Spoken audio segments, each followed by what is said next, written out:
Hai semuanya, perkenalkan nama saya Hilpi Hilpia. Saya dari Prodi Pendidikan Bahasa dan Sastra Indonesia IKIP Siliwangi dengan NIM 232100054 kelas A2. Di sini saya akan menjelaskan tentang apa itu teks cerpen. Sebelum masuk ke materi, apa kalian tahu apa itu cerpen? Kamu suka membaca cerpen? Cerita pendek pastinya. Sudah familiar sejak kita duduk di bangku sekolah dasar. Beragam cerita pernah kita baca di buku, majalah, atau tabloid. Namun, apakah kamu tahu apa sih perbedaan cerpen dengan cerita-cerita lainnya? Nah, di sini ada pengertian cerpen. Cerpen merupakan cerita pendek yang berisi tidak lebih dari 10.000 kata. Pada umumnya, cerita pada cerpen bisa memberikan kesan dominan dan berkonsentrasi pada permasalahan satu tokoh. Cerita pada cerpen merupakan suatu karya sastra dalam bentuk tulisan yang mengisahkan tentang sebuah cerita fiksi lalu dikemas secara pendek, jelas, dan ringkas. Selanjutnya ada pendapat para ahli. Menurut Saini, cerpen merupakan sebuah cerita pendek yang bersifat fiksi dan tidak terjadi di dunia nyata.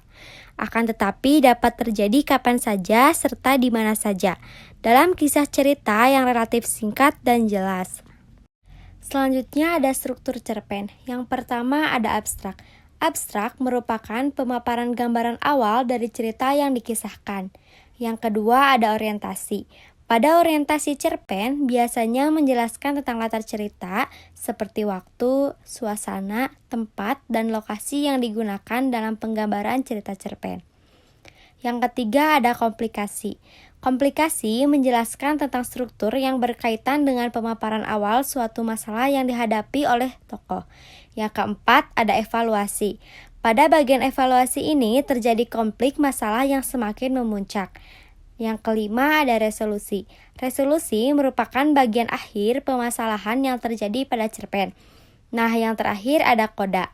Pesan moral yang disampaikan sesuai dengan jenis cerpen. Nah, di sini juga ada fungsi cerpen. Yang pertama, fungsi rekreatif. Fungsi rekreatif yaitu sebagai sarana penghibur bagi para pembaca.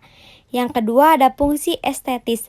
Fungsi estetis yaitu sebagai nilai estetika atau keindahan yang ada pada cerpen sehingga memberikan kepuasan kepada pembaca. Yang ketiga ada fungsi didaktif. Fungsi didaktif yaitu sebagai pemberi pelajaran atau pendidikan yang akan bermanfaat bagi para pembaca. Yang keempat ada fungsi moralitas. Fungsi moralitas yaitu sebagai nilai moral berdasarkan isi cerita untuk mengetahui baik, buruk yang disampaikan penulis kepada para pembacanya. Yang kelima ada fungsi religiusitas. Fungsi religiusitas yaitu sebagai pemberi pelajaran yang religius yang nantinya bisa dijadikan sebagai contoh baik oleh pembaca. Selanjutnya unsur intrinsik cerpen. Yang pertama tema. Sebuah cerpen harus memiliki tema cerita. Hal ini karena tema menjadi unsur utama yang ingin disampaikan penulis pada kisah ceritanya. Yang kedua alur atau plot. Alur atau plot merupakan urutan peristiwa atau jalan cerita pada sebuah cerpen. Pada umumnya, alur pada cerpen diawali dengan perkenalan, konflik masalah lalu penyelesaian. Namun ada beberapa jenis alur cerita yaitu alur maju, alur mundur, dan alur campuran. Yang ketiga setting. Setting merupakan penjelasan mengenai latar atau tempat, waktu, dan suasana yang terjadi dalam cerpen tersebut. Yang keempat tokoh. Tokoh merupakan pemeran yang diceritakan dalam sebuah cerpen. Tokoh terdiri dari pemeran utama dan pemeran pendukung.